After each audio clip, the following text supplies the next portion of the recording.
আমাদের মুসলিম দেশ ম্যাক্সিমামই তারা বোধহয় ব্যর্থ আমার মনে হইতাছে।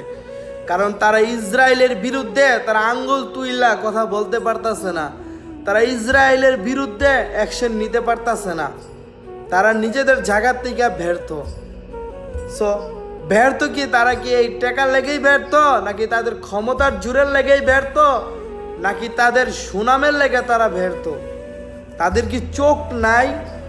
অবশ্যই চোখ আছে, বিভিন্ন দেশের বড় বড় নেতাগো চোখ আছে, কিন্তু আমাদের ফিলিস্তিনি ভাইদের জন্য কেউ নিজের জায়গার থেকে অ্যাকশন নিয়ে কেউ গিয়ে দাঁড়াইতে পারতাছে না।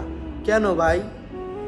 আপনারা এই ক্ষমতার লোভে, আপনারা এই টাকা পয়সার লোভে, আপনারা এই সম্মানের লোভে আজকে আমাদের নিরীহ ফিলিস্তিনি মুসলিম ভাই করে মারতাছে, আপনারা তাদের প্রতিবাদ করতেছেন না।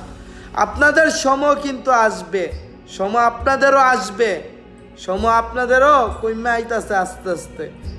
সো আমি বলি ভাই, আপনারা অন্তত প্রতিবাদ করেন, প্রতিবাদ করে অ্যাকশন নেওয়ার চেষ্টা করেন। আর কত এই ফিলিস্তিনি ভাই, সেই অ্যাকশনটা যদি আপনার উপরে পড়তো তখন আপনার কেমন হইতো? আপনার সামনে যদি আপনার ফ্যামিলিটা ধ্বংস করে ফেলাইতো, আপনার যেই জায়গায় বাস করেন বাসস্থানটা যদি বাইঙ্গা ফেলাইতো বোমা দিয়ে, আপনি তখন কি করতেন? এই অসহায় মানুষটি কান্দে আর বলে আপনারা একটু আসেন, আপনারা একটু সাপোর্ট দেন আমাদেরকে। আর আপনারা কি করতেছেন একমাত্র আল্লাহ ছাড়া কেউ জানে না। কিন্তু সময় যখন আমার খারাপ যাইতাছে, একদিন আপনারও খারাপ যাইব, তখন আপনারা সহ্য করতে পারতেন না।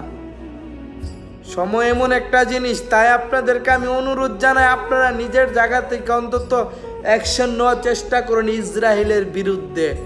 এই ইসরায়েলেই আমাদের এই ফিলিস্তিনি নিরীহ ভাইদেরকে মারতাছে, আর লগে কিছু ছাগলের 3 নাম্বার বাচ্চা, সেটা হলো আমেরিকা। এই আমেরিকা সম্পূর্ণ সব কিছু দিতেছে। এই টার্ম আওয়ার পরে মানে ওর মাথার তার মার যা আছে সম্পূর্ণ মনে করেন ছিঁড়া যাইতাছে গা। তার জন্য এই ট্রাম্পে পাগল হয়ে গেছে। তাই আমি আপনাদেরকে বলি ভাই, আপনারা অন্তত অ্যাকশন নেওয়ার চেষ্টা করেন, আমাদের এই নিরীহ ভাইদেরকে আপনারা বাঁচান।